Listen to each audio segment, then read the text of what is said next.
Naturalmente, todo eso está anunciado y prefigurado en mi arte.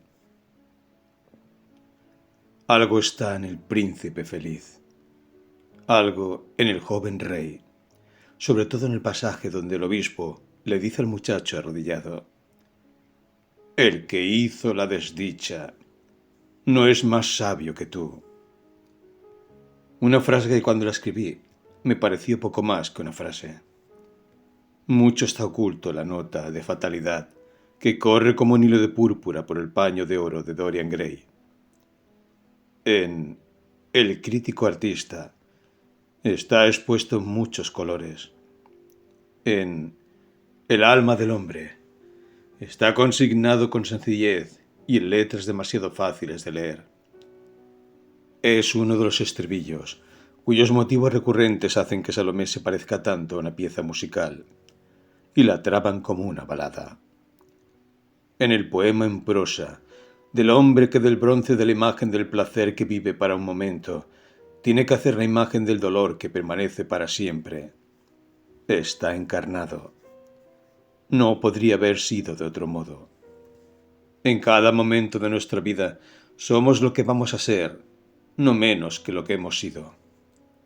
El arte es un símbolo, porque el hombre es un símbolo. Es, si soy capaz de alcanzarlo plenamente, la realización última de la vida artística, porque la vida artística es simple autodesarrollo. La humildad en el artista es su aceptación franca de todas las experiencias, lo mismo que el amor en el artista es simplemente ese sentido de la belleza que revela al mundo su cuerpo y su alma. En Mario, el epicúreo, Pater pretende reconciliar la vida artística con la vida de la religión, en el sentido profundo, dulce y austero de la palabra. Pero Mario es poco más que un espectador ideal, sí, y a quien le es dado contemplar el espectáculo de la vida con emociones apropiadas, que es como Wordsworth define el verdadero objetivo del poeta. Pero solo un espectador, y quizá una pizca demasiado atento a la elegancia de las vasijas del santuario, para darse cuenta de lo que contempla, es el santuario del dolor. Yo veo un nexo mucho más íntimo e inmediato entre la verdadera vida de Cristo y la verdadera vida del artista. Y me produce un vivo placer pensar que mucho antes de que el dolor se enseñorease de mis días y me atase a su rueda, yo había escrito en El alma del hombre que el que quiera vivir como Cristo tiene que ser entera y absolutamente él mismo. Y había tomado como tipos no solo al pastor en el monte y el preso en su celda, sino también al pintor para quien el mundo es un desfile y el poeta para quien el mundo es una canción. Recuerdo haberle dicho una vez a André Gide, estando con él en un café de París, que la metafísica tenía escaso interés real para mí y la moral absolutamente ninguno, pero que no había nada de cuanto dijeron Platón o Cristo que no pudiera trasladarse inmediatamente a la esfera del arte, y ahí encontrar su total cumplimiento. Era una generalización tan profunda como novedosa. Y no es únicamente que en Cristo se descubra su unidad estrecha de personalidad y perfección, que es lo que realmente distingue el arte clásico del romántico, y hace de Cristo el verdadero precursor del movimiento romántico en la vida, sino que la propia base de su naturaleza era la misma que la de la naturaleza del artista, una imaginación intensa y flamígera. Él realizó en toda la esfera de las relaciones humanas esa simpatía imaginativa que la esfera del arte es el único secreto de la creación. Él comprendió la lepra del leproso, la tiniebla del ciego, la fiera miseria de los que viven para el placer, la extraña pobreza de los ricos. Ahora verás, ¿verdad que sí? Y cuando me escribiste en mi tribulación, cuando no estás en tu pedestal, no eres interesante. La próxima vez que estés enfermo, me iré inmediatamente.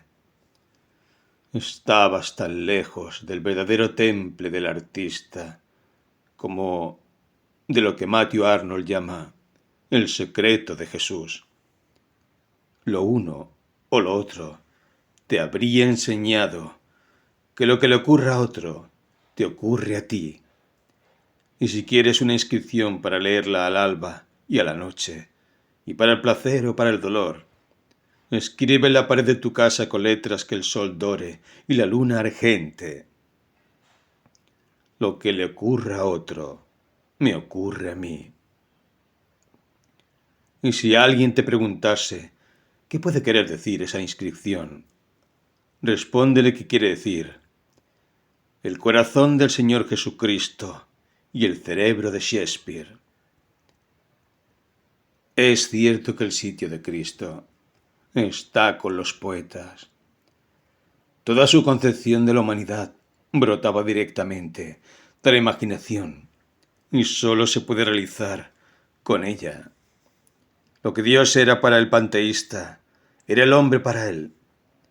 Él fue el primero en concebir las razas divididas como una unidad. Antes había dioses y hombres. Él solo vio que en los montes de la vida no había más que Dios y hombre, y, sintiendo a través del misticismo de la simpatía que en él se habían encarnado ambos, se llama a sí mismo hijo del uno o hijo del otro, según su talante. Más que ninguna otra persona histórica, despierta a nosotros ese temple de asombro al que el romance siempre apela. Para mí sigue habiendo algo casi increíble, en la idea de un joven campesino de Galilea que imagina poder llevar sobre sus hombros la carga del mundo entero. Todo lo que ya se había hecho y sufrido, y todo lo que quedaba por hacer y sufrir. Los pecados de Nerón, de César Borgia, de Alejandro VI y del que fue emperador de Roma y sacerdote del Sol. Los sufrimientos de aquellos cuyo nombre es Legión y que tienen su morada ante los sepulcros. Las nacionalidades oprimidas, los niños de las fábricas, los ladrones, los encarcelados, los proscritos, los que enmudecen bajo la opresión y cuyo silencio solo lo oye Dios, y que no solo lo imagina, sino que lo logra, de suerte que en el momento presente todos los que entran en contacto con su personalidad, aunque quizá no se inclinen ante su altar, ni se arrodillen ante su sacerdote, empero sienten de algún modo que la fealdad de sus pecados desaparece y la belleza de su dolor se les revela. He dicho de él que su sitio está con los poetas. Es verdad. Shelley y Sófocles son de los suyos, pero su vida entera también es el más maravilloso de los poemas. En Piedad y Terror no hay nada en todo el ciclo de la tragedia griega que la alcance. La absoluta pureza del protagonista eleva el plan entero a una altura de arte romántico del que los sufrimientos del linaje de Tebas y de Penélope quedan excluidos por su mismo horror, y demuestra cuánto erraba Aristóteles al decir en su tratado sobre el drama que sería imposible soportar el espectáculo del dolor de un inocente. Ni en Esquilo, ni en Dante, maestros severos de la ternura, ni en Shakespeare, el más puramente humano de todos los grandes artistas, ni en la totalidad del mito y la leyenda celtas, donde la galanura del mundo se muestra a través de una bruma de lágrimas, y la vida de un hombre no es más que la vida de una flor. Hay nada que en pura simplicidad de patetismo, fundida y unida con sublimidad de efecto trágico, pueda ni equipararse, ni acercarse siquiera al último acto de la pasión de Cristo.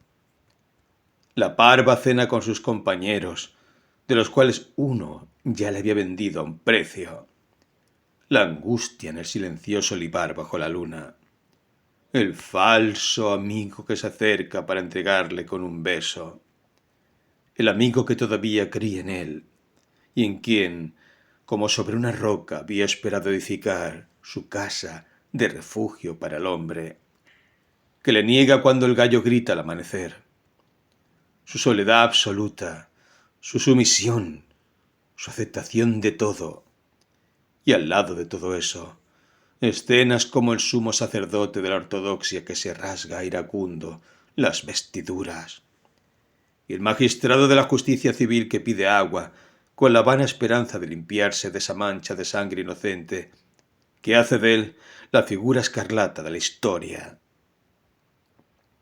La ceremonia de coronación del dolor, una de las cosas más prodigiosas que hay en toda la crónica de los tiempos.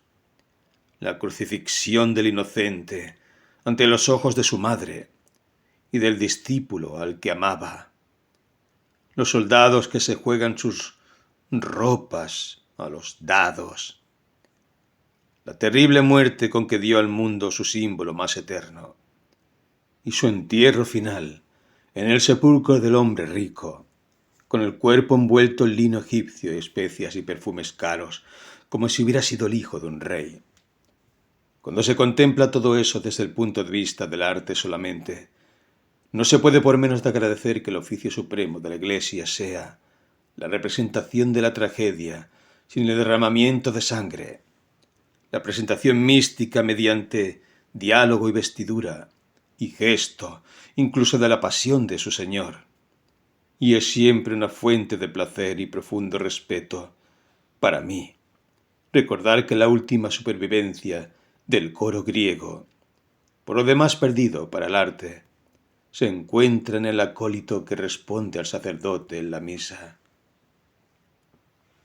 Y sin embargo, la vida de Cristo, tan enteramente pueden dolor y belleza ser una sola cosa en su significado y manifestación. Es realmente un idilio, aunque acabe con el velo del templo desgarrado y las tinieblas cubriendo la faz de la tierra y la piedra rodada a la puerta del sepulcro. Uno siempre piensa en él, como un joven novio con sus compañeros, como de hecho él mismo se describe en una ocasión, o un pastor que se pierde por el valle con sus ovejas en busca de prado verde o arroyo fresco, o un cantor que con su música intenta alzar los muros de la ciudad de Dios, o un amante para cuyo amor el mundo entero era pequeño. Sus milagros me parecen tan exquisitos como la llegada de la primavera, e igual de naturales. No encuentro dificultad alguna en creer que fuera tal el encanto de su personalidad, que su mera presencia pudiera poner paz en las almas angustiadas, y que los que tocaban su vestido o sus manos se olvidaran de sus dolores, o que, a su paso por el camino de la vida, gente que no había visto nada de los misterios de la vida, los viera claramente, y otros que habían sido sordos a toda voz que no fuera la del placer, oyeran por vez primera la voz del amor, y la encontraran tan musical como el laúd de Apolo, o que las malas pasiones huyeran de ante él, y hombres cuyas vidas embotadas sin imaginación no habían sido sino un modo de muerte, se alzaran como de sepulcro a su llamada, o que, cuando enseñaba en la ladera, la multitud se olvidara de su hambre y su sed, y los cuidados de este mundo, y que a los amigos que le escuchaban al sentarse a comer la comida grosera les pareciera delicada, y el agua supiera buen vino, y la casa entera se llenara de la fragancia y la dulzura del nardo. Renan, en su Vie Deus, ese gentil quinto evangelio, el evangelio según Santo Tomás, se le podía llamar, dicen, no sé por dónde, que el gran logro de Cristo fue hacerse tan amado después de su muerte como lo había sido en vida. Y ciertamente, si su lugar está con los poetas, es el cabeza de todos los amantes. Él vio que el amor era ese secreto perdido del mundo que los sabios venían buscando, y que únicamente a través del amor podía uno acercarse al corazón del leproso o a los pies de Dios. Y sobre todo, Cristo es el más supremo de los individualistas. La humildad, como la aceptación artística de todas las experiencias, no es sino un modo de manifestación. Es el alma del hombre lo que Cristo anda buscando siempre. La llama el reino de Dios y la encuentra en toda persona. La compara con esas pequeñas, con una semilla diminuta, con un puñado de levadura, con una perla, porque sólo realiza uno su alma, desprendiéndose de todas las pasiones ajenas, de toda la cultura adquirida y de todas las posesiones exteriores, sean buenas o malas. Yo aguanté frente a todo con cierta testarudez de la voluntad y mucha rebelión de la naturaleza, hasta que no me quedó nada en el mundo más que Cyril. Había perdido mi nombre, mi posición, mi felicidad, mi libertad, mi hacienda. Era un preso y un indigente, pero aún me quedaba una sola cosa hermosa, mi hijo mayor. De improviso, la ley me lo quitó. Fue un golpe tan atroz que no supe qué hacer. Así que me tiré de rodillas y agaché la cabeza y lloré y dije: el cuerpo de un niño es como el cuerpo del Señor. No soy digno de ninguno de los dos. Ese momento pareció salvarme. Entonces vi que lo único que había para mí era aceptarlo todo. Desde entonces, por curioso que esto sin duda te resulte, he sido más feliz. Era, por supuesto, mi alma, en su esencia última, lo que había alcanzado. De muchas maneras, yo había sido su enemigo, pero me la encontré esperándome como amiga. Cuando se entra en contacto con ella, el alma le hace a uno sencillo, como un niño, como dijo Cristo que había que ser. Es trágico que tan pocas personas posean su alma antes de morir. Nada hay más infrecuente en todo hombre, dice Emerson, que un acto que sea propiamente suyo. Es totalmente cierto. La mayoría de las personas son otras personas. Sus pensamientos son las opiniones de otro. Su vida, un remedo. Sus pasiones, una cita.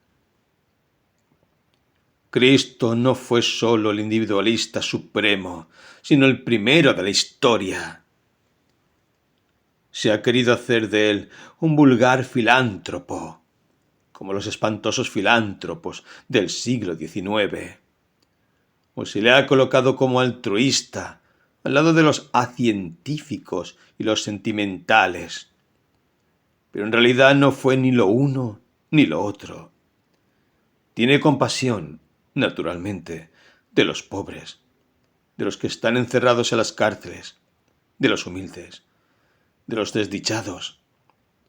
Pero tiene mucha más compasión de los ricos, de los hedonistas duros, de los que dilapidan su libertad en hacerse esclavos de las cosas, de los que visten telas suaves y viven en las casas de los reyes.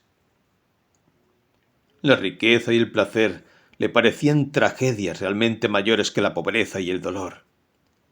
Y en cuanto al altruismo, ¿quién supo mejor que él que es la vocación y no la abolición lo que nos determina, y que no se pueden recoger uvas de los espinos ni higos de los cardos. Vivir para los demás como objetivo concreto y deliberado no fue su credo. No fue la base de su credo. Cuando dice, perdonad a vuestros enemigos, no lo dice por el bien del enemigo, sino por el bien de uno mismo, y porque el amor es más bello que el odio. Cuando ruega al joven, al que amó con verle, vende todo lo que tienes y dáselo a los pobres. No es en el estado de los pobres en lo que está pensando, sino en el alma del joven, el alma gentil que la riqueza está desfigurando. En su visión de la vida coincide con el artista, que sabe que por la ley inevitable del propio perfeccionamiento, el poeta ha de cantar, y el escultor pensar en bronce, y el pintor hacer del mundo espejo de sus estados de ánimo, tan seguro y tan cierto como que el majuelo ha de florecer en primavera, y el trigo llamear de oro al tiempo de la siega, y la luna, en sus ordenadas danzas, cambiar de escudo en hoz y de hoz en escudo. Pero aunque Cristo no dijera a los hombres, vivid para los demás, señaló que no había diferencia real entre las vidas de los demás y la vida propia. De esta forma dio al hombre una personalidad extendida, de titán. Desde su venida, la historia de cada individuo es, o se puede hacer, la historia del mundo. Claro está que la cultura ha intensificado la personalidad del hombre.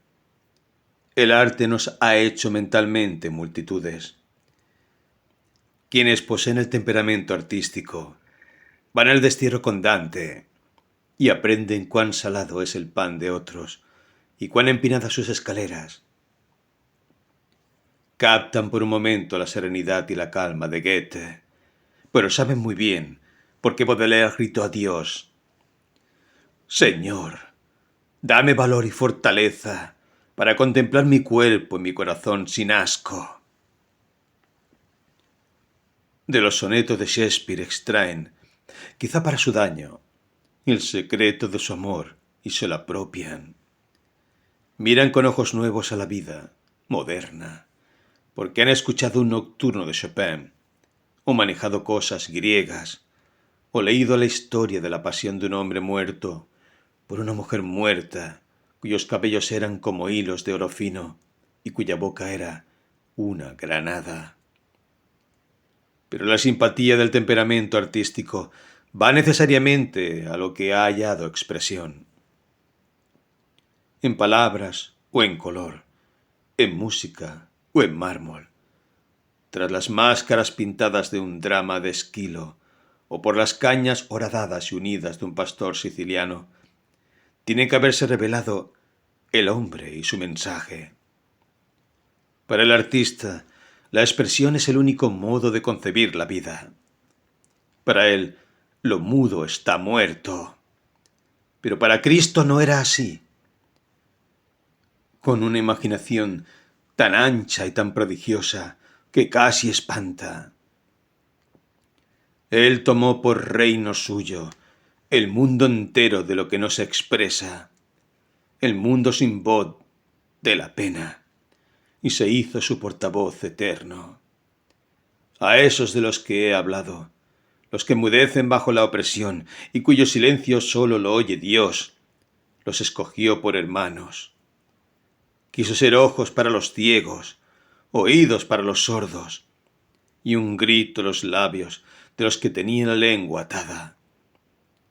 Su deseo fue ser, para los incontables que no habían encontrado palabra, una trompeta con que llamar al cielo, y sintiendo, con la naturaleza artística de alguien para quien el dolor y el sufrimiento eran modos de realizar su concepción de lo bello, que una idea no tiene ningún valor hasta que se encarna y se hace imagen. Él hace de sí mismo la imagen del varón de dolores. y como tal ha fascinado y dominado el arte como ningún dios griego lo consiguió jamás. Porque los dioses griegos, a pesar del blanco y rojo de sus miembros hermosos y ligeros, no eran realmente lo que parecían. El curvo sobrecejo de Apolo era como el orbe del sol creciente sobre un monte al amanecer, y sus pies eran como las alas de la mañana. Pero él había sido cruel con Marcias, y había dejado a Níobe sin hijos. Y los acerados escudos de los ojos de Palas, no había habido piedad para Aracne. Hera no tuvo en verdad más cosa noble que su pompa y sus pavones, y el propio padre de los dioses había sido demasiado aficionado a las hijas de los hombres. Las dos figuras hondas y sugestivas de la mitología griega fueron, para la religión, Deméter, una diosa de la tierra, no del número de los olímpicos, y, para el arte, Dionisos, hijo de una mujer mortal, para quien el momento de alumbrarle fue también el momento de morir. Pero la vida misma, de su más modesta y humilde esfera, dio a alguien mucho más maravilloso que la madre de Proserpina o el hijo de Sémele. Del taller de carpintero de Nazaret había salido una personalidad infinitamente mayor que cuantas hicieran el mito o la leyenda.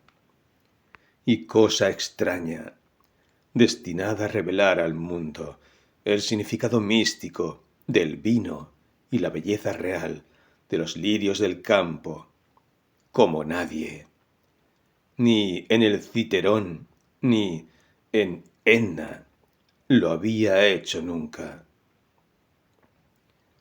El canto de Isaías es despreciado y rechazado por los hombres, varón de dolores y sabedor de la aflicción, y nos ocultamos el rostro ante él. Le pareció una prefiguración de sí mismo, y en él la profecía se cumplió. No hemos de tener miedo de una frase como esa. Cada obra de arte es el cumplimiento de una profecía, porque cada obra de arte es la conversión de una idea en imagen. Cada ser humano debe ser el cumplimiento de una profecía, porque cada ser humano debe ser la realización de un ideal, o en la mente de Dios o en la mente del hombre. Cristo halló el tipo y lo fijó, y el sueño de un poeta virgiliano en Jerusalén o en Babilonia, dentro de la larga marcha de los siglos, se hizo carne en él, a quien el mundo estaba esperando. Tenía el semblante más desfigurado que el de ningún hombre, y su forma más que los hijos de los hombres. Son algunos de los signos que advierte Isaías como distintivos del nuevo ideal. Y tan pronto como el arte entendió lo que significaba, se abrió como una flor en la presencia de uno, en quien la verdad en el arte se desplegó como jamás hasta entonces. Pues no es la verdad en el arte, como he dicho, aquello en que lo exterior se hace expresivo del interior. El alma encarnada y el cuerpo movido por el espíritu, aquello en que la forma revela.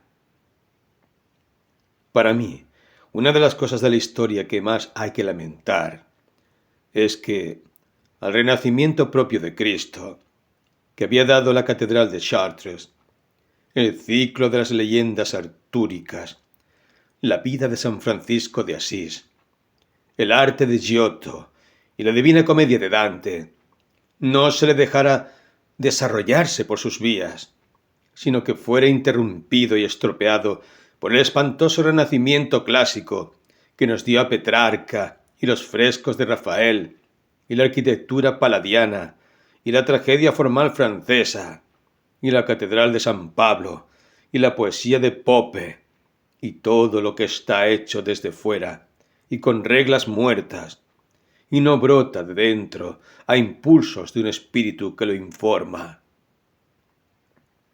Pero, donde quiera que haya movimiento romántico en el arte, allí, de algún modo, y bajo alguna forma, está Cristo, o el alma de Cristo.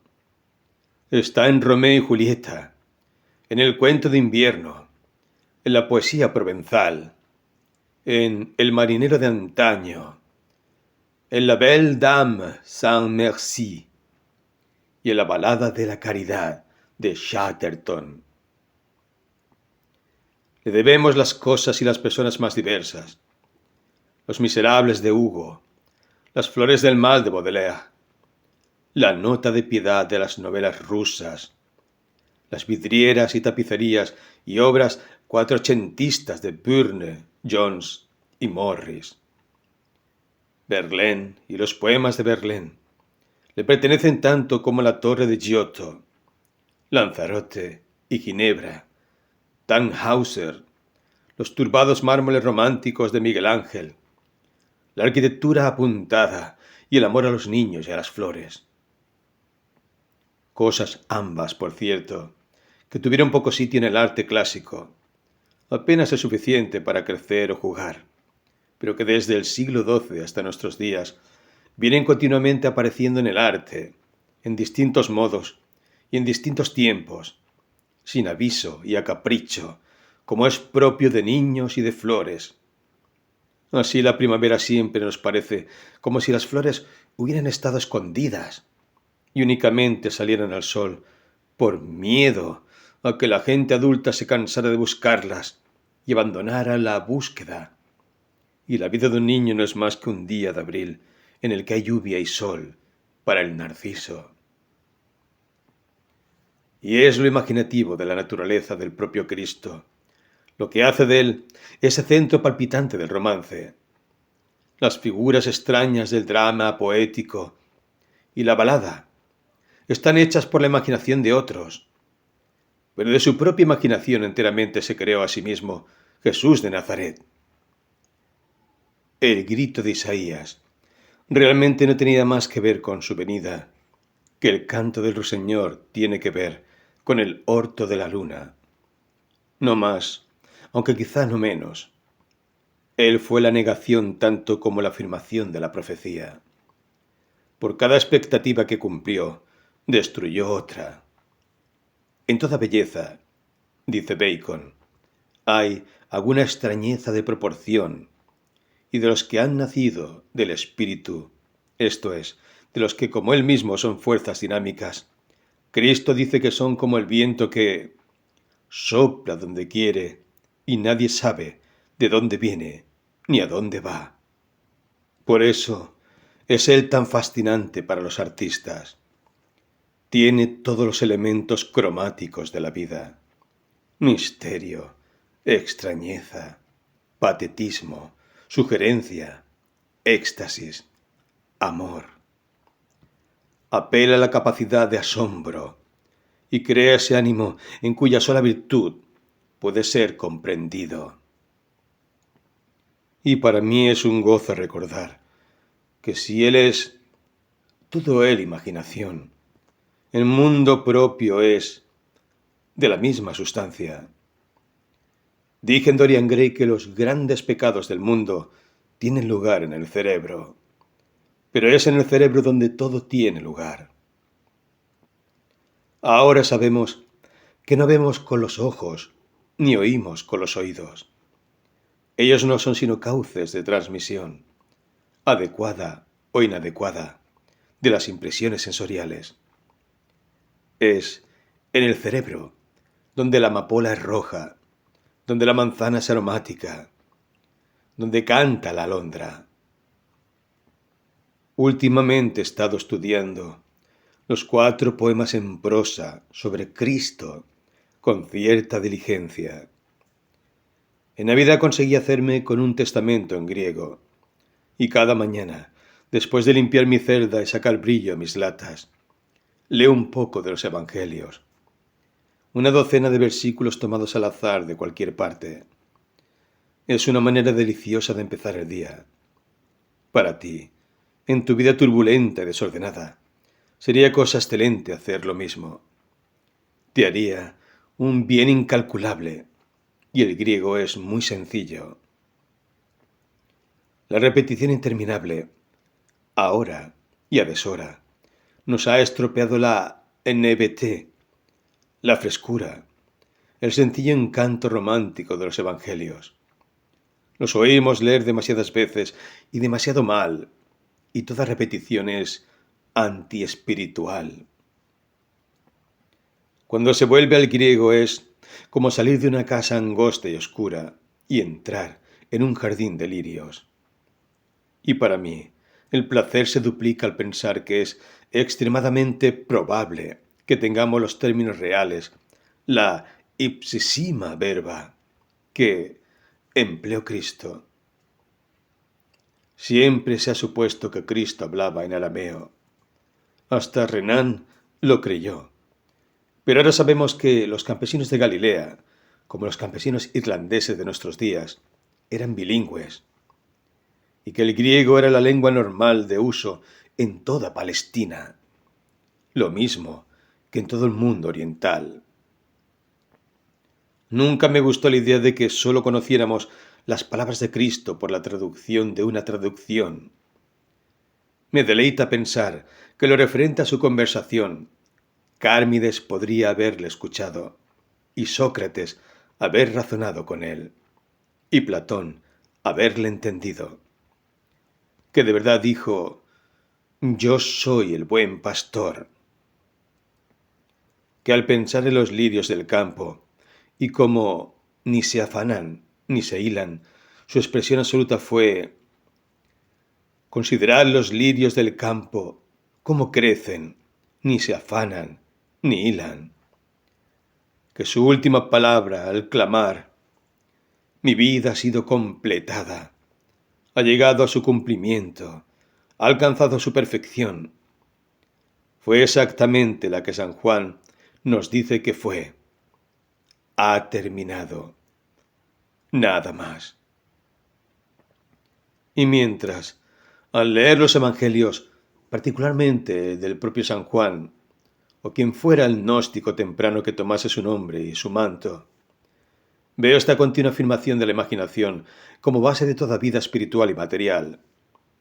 Veo también que para Cristo la imaginación no era sino una forma del amor, y que para él el amor era Señor en el más pleno sentido de la palabra. Hace unas 6 semanas el médico me autorizó a comer pan blanco en vez de pan basto, negro o moreno, del rancho normal de la cárcel. Es una gran exquisitez. A ti te resultará extraño que un pan seco pueda ser una exquisitez para nadie. Yo te aseguro que para mí lo es tanto que al terminar cada comida me como cuidadosamente las migas que puedan quedar en mi plato de lata o que hayan caído sobre la toalla áspera que se usa como mantel para no manchar la mesa. Y no por hambre. Ahora me dan de comer bastante y más, sino simplemente porque no se desperdicie nada de lo que me dan. Así habría que mirar el amor. Cristo, como todas las personalidades fascinantes, tenía la facultad no ya de decir él cosas hermosas, sino de hacer que otras personas le dijeran cosas hermosas a él. Y a mí me encanta la historia que nos cuenta San Marcos de aquella mujer griega que, cuando queriendo probar su fe, él le dijo que no le podía dar el pan de los hijos de Israel. Le contestó que los perrillos, habría que traducir que están debajo de la mesa, comen las migas que los hijos dejan caer. La mayoría de la gente vive para el amor y la admiración, pero es de amor y admiración de lo que deberíamos vivir. Si algún amor se tiene con nosotros, deberíamos reconocer que somos totalmente indignos de él. Nadie es digno de ser amado. El hecho de que Dios ame al hombre demuestra que en el orden divino de las cosas ideales Está escrito que se dé amor eterno a lo que es eternamente indigno. O si esa frase te suena amarga, digamos que toda persona es digna de amor, salvo la que cree serlo. El amor es un sacramento que habría que recibir de rodillas, y el Domine non sum dignus tendría que estar en los labios y en los corazones de quienes lo reciben. Desearía que a veces pensaras en eso. Te hace mucha falta. Si alguna vez vuelvo a escribir, en el sentido de hacer otra obra artística, hay solo dos temas sobre los cuales y mediante los cuales deseo expresarme. Uno es Cristo como precursor del movimiento romántico en la vida. El otro es la vida artística considerada en su relación con la conducta. El primero es, sobra decirlo, de una fascinación intensa, pues en Cristo no veo solo los elementos esenciales del tipo romántico supremo, sino también todos los accidentes, las obstinaciones, incluso del temperamento romántico. Fue la primera persona que dijo a los hombres que debían vivir como las flores. Él fijó la frase. Tomó a los niños como tipo de lo que los hombres debían intentar ser. Los puso como ejemplos a sus mayores, cosa que yo siempre he pensado que es la principal utilidad de los niños, si es que lo perfecto ha de tener alguna utilidad. Dante dice que el alma del hombre viene de la mano de Dios, llorando y riendo como una niña. Y también Cristo veía que el alma de cada uno debía ser a guisa di Gianciulla, che piangendo e ridendo pargoleggia. Sentía que la vida era cambiante, fluida, activa, y que dejar que se estereotipase en una u otra forma era la muerte. Dijo que no había que tomar demasiado en serio los intereses materiales, comunes, que ser impráctico era una gran cosa, que no había que afanarse demasiado en los negocios. Los pájaros no lo hacen. ¿Por qué ha de hacerlo el hombre? Es maravilloso cuando dice, no penséis en el mañana. ¿No es el alma más que la comida? ¿No es el cuerpo más que el vestido? Un griego podría haber dicho la segunda frase. Está llena de sentimiento griego. Pero solo Cristo pudo decir las dos, y así darnos la vida tan perfectamente compendiada. Su moral es toda ella simpatía, como debería ser la moral, aunque lo único que hubiera dicho fuera, sus pecados le son perdonados, porque mucho amó. No habría valido la pena morir por haber dicho eso. Su justicia es toda ella justicia poética, exactamente lo que debería ser la justicia. El mendigo va al cielo porque ha sido infeliz. No concibo mejor razón para que se le envíe allí. Los que trabajan una hora en la viña, al frescor de la tarde, reciben la misma recompensa que los que llevan todo el día sudando a pleno sol. ¿Y por qué no? Probablemente nadie merecía nada. ¿O acaso fueran personas de otro tipo? Cristo no tenía paciencia con los sistemas obtusos, mecánicos, maquinales, que tratan a las personas como si fueran cosas, y por lo tanto tratan igual a todas. Como si hubiera en el mundo una persona o una cosa, si vamos a eso, igual que otra. Para él no había leyes, solo había excepciones. Eso que es la tónica misma del arte romántico era para él la base propia de la vida real. No veía otra base. Y cuando le llevaron a una mujer sorprendida en acto de pecado y le mostraron su sentencia escrita en la ley y le preguntaron qué había que hacer, él escribió con un dedo en el suelo como si no los oyera y al cabo, cuando le apremiaron una y otra vez, alzó la vista y dijo: «Aquel de vosotros que nunca haya pecado, sea el primero que le tire la primera piedra». Valía la pena vivir para decir eso.